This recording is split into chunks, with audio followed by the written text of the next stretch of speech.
service and your offering, has to be good, else you're not going to be in business. So what's more than that? And what's more than that is the community that you build, the conviviality that you show within service, and the connectivity of your clients with each other and with your staff. Today on Dirty Linen, we are talking to somebody who feels, is soaked in, is imbued with the absolute spirit, art and heart of hospitality. His name is Gerald Diffey. He is a co-owner with Mario Dieno of Gerald's Bar in Melbourne and also in San Sebastian. Recently, Gerald also became a published author. His book, Beggars Belief, Stories from Gerald's Bar, was published recently by Melbourne Books and co-written with the incomparable Max Allen. Gerald, it is an absolute thrill to have you on Dirty Linen today. Welcome. It's my pleasure. Thank you. Rather than putting you on the spot, I thought I'd put myself on the spot and just read a little bit from your book, if that's okay with you. Of course. So your book is one of those that I took away with me camping, which is where I've been for the past couple of weeks. And I confess I haven't read it all the way through yet because it is, I don't want it to finish. And it is such a lovely book to pick up and put down. It's just got these beautiful episodes. It's not chronological. It just touches on all kinds of beautiful aspects of hospitality. And the page that I wanted to read out for the readers is called Mandarin. The Grand Hotel, Mildura. Stefano Di Pieri's eponymous restaurant. Fine dining. Very fine in a town whose other restaurants don't have wine lists and are run by a clown. Stefano and I are heading into work and we're passing an orchard laden with fully ripe mandarins. It's a warm day and the perfume is intoxicating. I suggest we do a display of fruit at the entrance to the restaurant, so we pull over and pick some of the mandarins. The display works a treat. The whole dining room is infused with scent, like Seville in summer. The service starts and after a few courses, Steph says to me, "Could we be so cheeky and serve the mandarins for dessert?" I don't need asking twice. Come the time, we place an unpeeled mandarin on a little white plate with a little silver knife in front of each guest. When the mandarins are peeled and consumed, the room explodes with fragrance. They are the very best mandarins anyone has ever eaten. Even after more traditional desserts and fine cheese and coffee and liqueurs, the guests are still talking about the wonderful fruit and how clever we are and what a marvellous chef Stefano is. I half expect someone to ask how he did it. And I would have to say that, despite Stefano not being a tall man, he was tall enough to pick a mandarin off a tree. The trick was to do it 20 minutes before service. What a great story, Gerald. Well, it's easy when you're just recalling things. I mean, to me, that says so much about what hospitality is and what it is to create an experience for people. Can you talk a little bit about that? Yeah, well, when I started writing, which was about 10 years ago, and I never wanted to write a cookbook. I just wanted to write a book that sort of encapsulated more than just the cooking, the sort of beating heart of what it is to be in service and, how you make things special, I guess. So it's not just a mechanical making of things, whether it's food or drink. It's a thought that goes behind it to make it different and special, I guess. And I think that's what a lot of the stories sort of highlight. The attention to detail and the sort of philosophy behind what makes a great dining experience. I think that really comes through, yeah. And that can be in a chip shop or in a Michelin star restaurant. The same rules apply. Well, what do you think? I mean, you sort of explain the rules obliquely and directly throughout the book, but can you distill them? What do you think the essence is or the rules are? Care.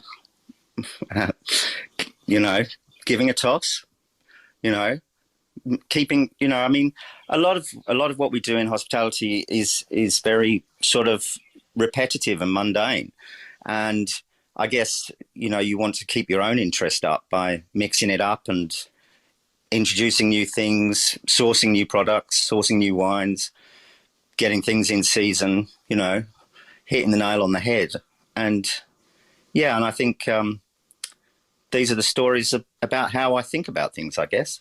And, you know, at the book launch, which was heaps of fun at Gerald's Bar in Carlton North a couple of months ago, Max Allen spoke about the process of beginning to write the book, which was you I think you sometimes have to say things Max says with a grain of salt. So tell me what really happened. But he sort of spoke about it as, you know, that you arrived with big bags of scraps of paper and just sort of put them in front of him and said, I think I've got a book. Was it something like that? I asked him if he'd have a look at my writings. It was about the time when I was at his launch for Intoxicating, 10 Drinks That Shaped Australia.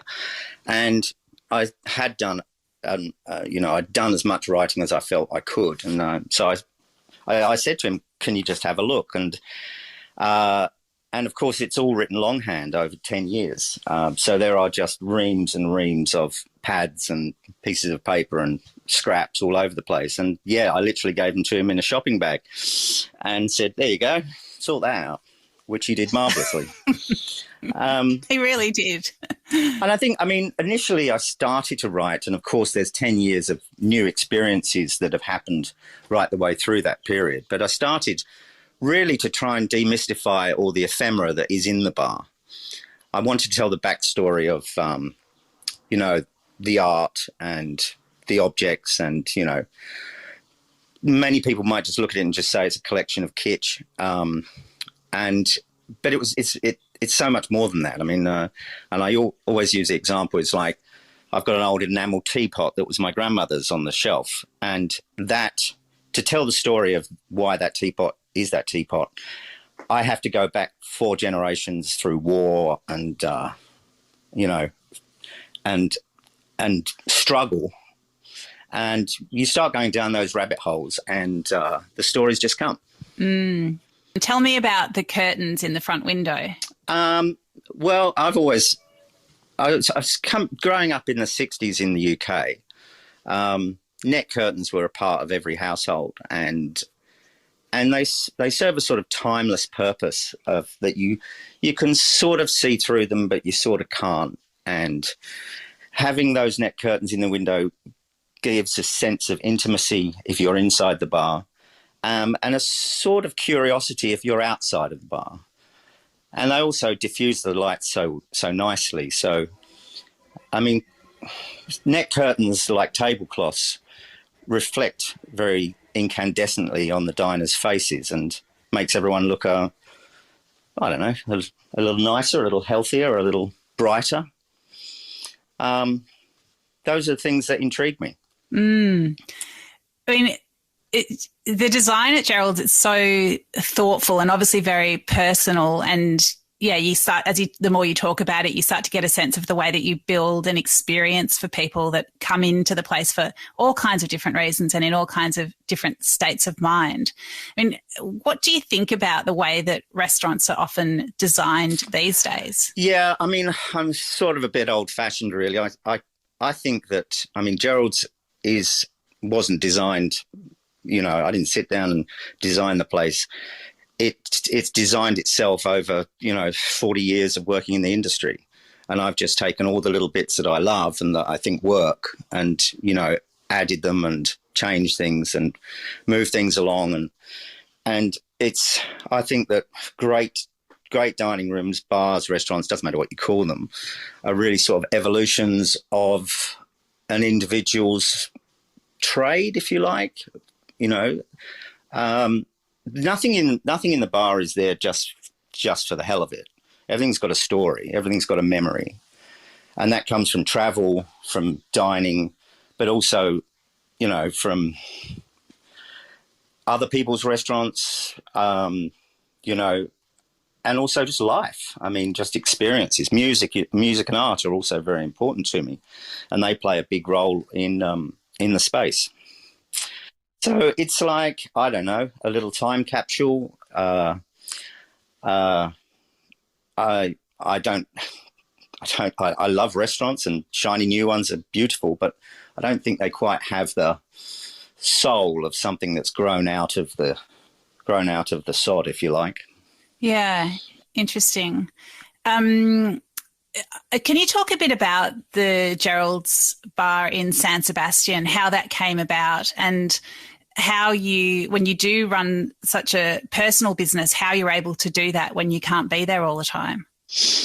Yeah, well, I've been going to San Sebastian for years, and I got tired of being a tourist, and I just wanted to be part of, be a player in that space. And so Mario and I rented a little bar, gave the owner a holiday for a couple of weeks, and we just tried to trick it up with, our style, if you like. Nothing Spanish about it, nothing Basque about it, just what we do, going to the markets, buying what's fresh, trying to make a meal out of it. And it was met as a minor success. A lot of interested restaurateurs became friends, and so we thought maybe we've got a permanent address, and we didn't really think much of it until a few days before we were leaving, and then a friend informed us that he knew of a bar in Gros, which is the surf beach side of San Sebastian, that had been closed for some time. And we just thought, well, we'll just go and stick our nose in and have a look. And of course, Mario and I walked through the front door and just stood there with our mouths open, because we realised that if we were ever going to do it, we had to do it there. And it grew from that. Enormously difficult to run, and I spent 3 years going backwards and forwards all the time, as did Mario. And we eventually found a wonderful woman, Bella Bowering, an English girl who was previously working at one of the 3-star Michelin restaurants, and she comes from a hoteliering background in the UK. And she became our business partner, and we get on so well, and she's just so good at what she does that she's taken the Gerald sort of ethos and run with it. So now we can just go back and enjoy it, hopefully, one day. Yeah, one day. Certainly must be, well, it's certainly a tricky period in world history to have a business that spans different countries. Yes, it's not without its challenges, but no, I mean, we couldn't do it without Bella, and Mario works tirelessly here. I mean, we've got through COVID so far with all our staff. We're very proud of looking after our people. And the customers have come back in droves, as many droves as we're allowed to have, of course. And, I don't know, hospitality people are very resilient. You just get on with it. Yeah. Well, it's remarkable and really quite frightening, the amount of resilience that's been called upon and continues to be called upon from people working in hospitality. It's just seems like, there's always another curveball on the way. But I think one of the positives that people have drawn, or, perhaps hopefully at times, is that people have a new appreciation for hospitality. Do you find that? And if so, do you think it's enduring? Look, my approach to hospitality is that it's less to do with food and wine, and it's kind of what we've dubbed the 3 C's. It's about community, conviviality, and connection. And the worst thing about social distancing was people couldn't connect and come together to break bread and be convivial. But what has become the positive is the community. So the communities really come together, whether it be the hospitality community or the local community that patronises our business. And I think if you work along those lines of the 3 C's, your clientele will always come back, because you are very much part of their community, and they want to connect and they want to be convivial. And that's how we approach business, I think. I mean, it has to be a given that the food and wine is exemplary. I mean, that's just got to be a given. It's not like, that's your starting point. Your service and your offering, has to be good, else you're not going to be in business. So what's more than that? And what's more than that is the community that you build, the conviviality that you show within the service, and the connectivity of your clients with each other and with your staff and your suppliers. I mean, having a great rapport and relationship with your suppliers and being loyal and honest has really, pulled us through a lot. There's a lot of suppliers that, did it as hard as we ever did, especially catering to the industry. And, that community and that connection has been vital for us all to survive. And was that already there? I mean, did your relationships get deeper and stronger through this period? Absolutely. And I think, that idea of community means that we all just realised, who you really do realise who your allies are and who your mates are, and who's rooting for you. It's really incredible that you managed to hang on to all your staff through this period, Gerald. It's I'm sure that was tough at times. I mean, what kinds of conversations or changes have you made to the way that you staff the restaurant? We haven't made any changes at all. The staff, rely on us. And when there was no work and they had to stay home, they stayed home. And when the work came back, they came back to work. And we made sure we stayed in touch with them. And there was always a conversation, and there was support there if they needed it. It's so important that when the customers were finally allowed back in the shop, they saw the same faces that were there a few months before. And every single time we shut, when they came back and then reopened, those people were still there. And that's touching on the community that I think is the absolute lifeblood of a place. Yeah, I guess it's that continuity is so precious, isn't it, when so much has been disrupted? Yeah, I mean, it is, the security of the times is something that you just have to ignore because you don't know what's happening tomorrow.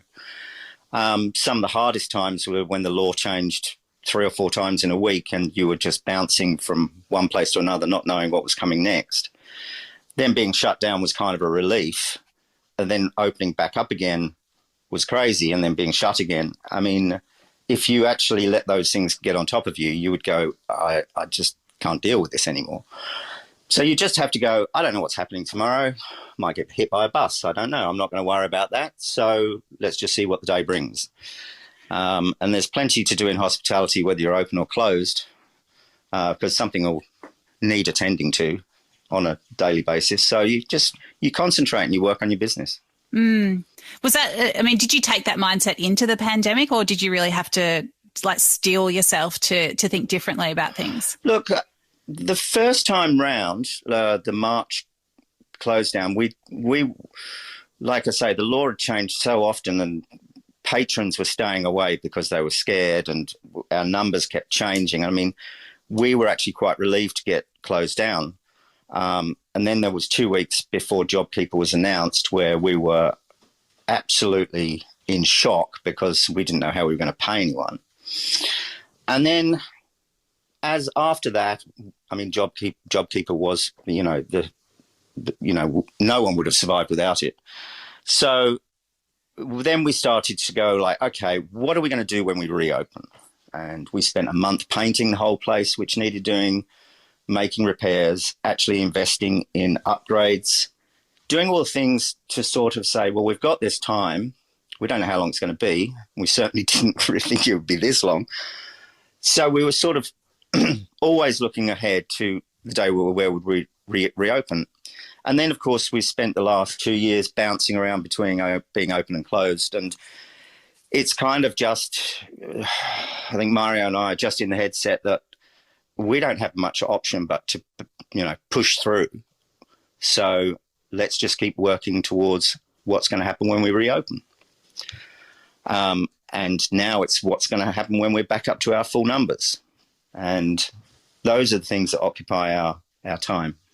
Gerald's isn't, it's not my local, so it's not a place that I've been to as much as I would love to, but whenever I have been there, it's such a special experience. How do you create that sort of sense of community for people who come to the bar for the first time? We know our customers very, very well. So new customers do stand out like dog's balls. They don't quite know what it's all about. It's kind of a bit strange. And the staff are onto them straight away, put them at their ease, give them the chat about what it's all about how we pick the wines, about why the menu's on a bit of butcher's paper, that we go to the markets every day still. We cook what's in season, what's fresh, the way we kind of fancy doing it. And then people start, my staff are very good at getting people at their ease, suggesting things, giving them options. And most people, get into it fairly quickly. Obviously, a few people don't. It's not really for them. But that's okay because there's enough people that do get it for us to, run a business. And this late summer period, very warm. What are you loving at the markets at the moment? What's finding its way onto the menus? At this time of year, we get really nice, ripe Roma tomatoes, and one of our signature dishes really is that we cure, and so we blanch and peel them, then we cold smoke them, and we serve that with buffalo mozzarella, basil, good olive oil. So we do a smoked tomato caprese, bit of a take on it, and it's just delicious and perfect for this heat wave that we seem to be having. But of course, we can only do that for about 3 months a year because that's when the tomatoes are at their best. So it's a really nice seasonal thing. We always look forward to it. Lots of good seafood on the market at the moment. Although there is issues with supply, but it's a pretty good time. Yeah. And Gerald, what's it like being an author? Well, I don't know, really. I don't feel any different. Have you got lots of people like picking out bits from the book and talking to you about the stories you've written down, or perhaps some of the rules that you've written for people that work in hospo? It's really interesting because friends who have read the book give me feedback and say nice things, which is lovely. But what is quite interesting is nearly everyone likes a different part of the book. I mean, some people, like the humour, and some people like the little tips and things like that, and other people, comment on, my story about football, that's soccer, football, and that's really nice because the book's a little bit flippant, it's a little bit tongue in cheek, but there's also a lot of grit in there. There's stories that from my family, which are I think are very touching and quite difficult for me to read. And then, there's the hospo stuff, and then there's all the stories about food and travel and things that have influenced me and people that have influenced me. So it's, I don't know, I always think it's a bit of a scrapbook. I've just written things down as I've found them, and now Max is able to be welding it into a book. Yeah. Well, it seems like it was a really fruitful partnership. Certainly there's a lot of joy and a lot of depth in all the different stories. Gerald, one of the things that we often touch upon in this podcast is the pathways in hospitality, and the fact that often young people don't really see it as a career of choice. And, I wonder if there's any hope, from you in some of the things that you've written, that the position of hospitality could be, I don't know, somewhat more appreciated in society, and that people would see it as more of a, I don't know, rich and honourable and long-term pathway for themselves. Yeah, I mean, this is one of my bugbears that I've had ever since I came to Australia. It was 32 years ago tomorrow, in fact. I couldn't believe that waiting front of house wasn't a trade. You know, coming from the UK, and I still can't believe that it's not a trade, because we expect so much more from our waiters now than we did 30 years ago. I don't see waiting table as being any less of a trade than, you know, being a carpenter or a plumber, or a chef. So we are only going to attract young people into the industry if they feel that they can have a job for life, and that, you know, one day they can buy a flat or a car, and they're going to work in a dynamic and interesting place where they can have a career. Not, unfortunately, Australia still considers it to be something that uni students do, or backpackers. And now we've got no staff because there are no backpackers, and there's no overseas students. And then when with the government taking away the 450, what is it, 450, the 457, and even if they bring it back, the costs are quite great for both the individual and the employers. In my opinion, in the short term, we should be expanding the 457 without any costs and get professionals here to train and to work.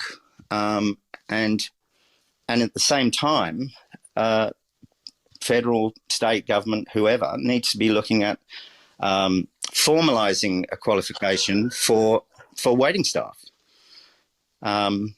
You know, I mean, there's so much more today than there ever has been. And when you think of all the back of house staff, all the POS, point of sales, computer work, even coming down to, you know, accountancy, as well as, you know, sommeliering, and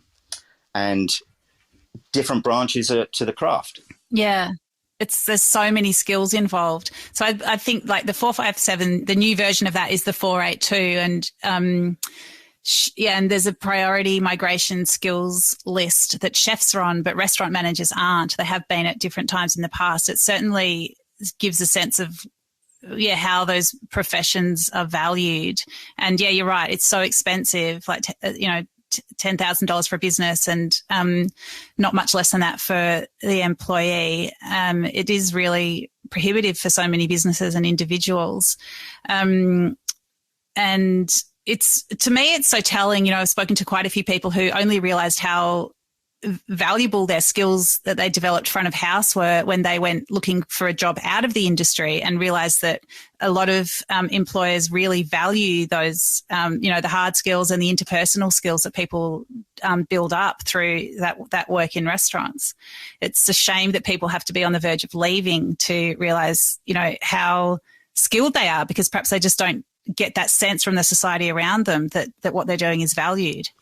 Absolutely. And I don't think the industry has helped itself with, the wage scandals that we had before COVID. And let's face it, the industry was in strife way back then. I don't think there's a lot of job security for young people to say, oh, career in front of house hospitality is for me. We have to create some sort of, we have to create a reason to want to come and work in hospitality. And that means that we have to look at the wage structure. We have to look at the training structure. Now, if you get, my preference would be to take a 16-year-old straight out of school, does a 3-year apprenticeship, and at 19 is fully qualified, and he brings his ticket along and said, there you go, there's my diploma or my trade certificate. This is what I'm worth. Then no one would have a problem. And those kids would stay in the industry for perhaps another 10, 15, 20 years and have a family and raise a family, whereas it's not an option for them today. It's just not an option. Yeah, makes it really hard. So that's my rant.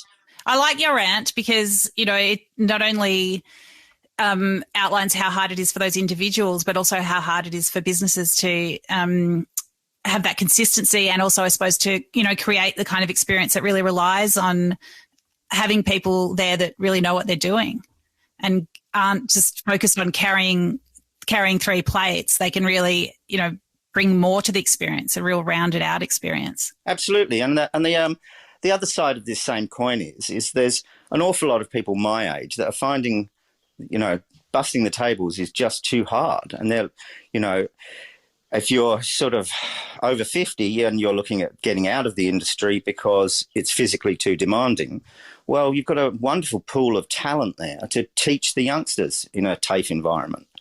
And that can be from all sides of hospitality. And because what we really need to do is teach kids the philosophy of hospitality, not just the nuts and bolts, as you said.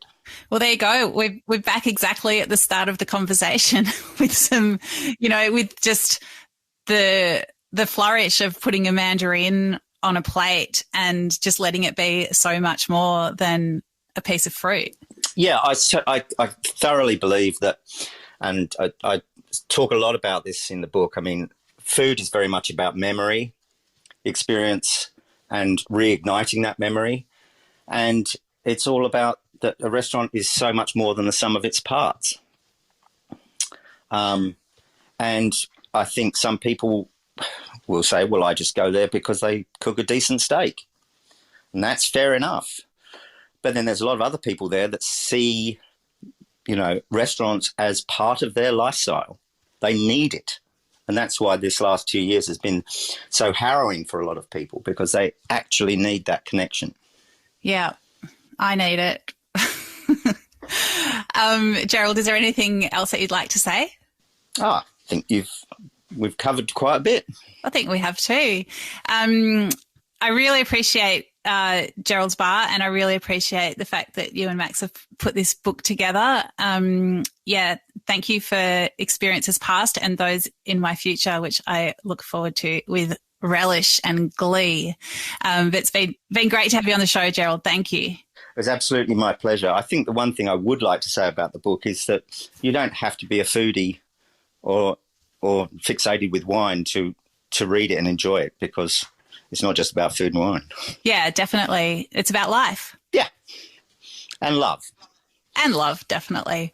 All right. Well, it's so lovely to have you on the show. And, I'll see you in the bar. My pleasure. Thank you very much, Dani. This is Dirty Linen, and I'm Dani Valent. We air the issues that the hospitality industry finds hard to talk about, hearing from different people with unique perspectives. We want to hear from you as well. If you have something that needs to be said about a topic, get in touch so we can include your perspective. Contact us at dirtylinen@deepintheweeds.com.au or hit us up on Insta at Dirty Linen Podcast. We can't wait to hear from you.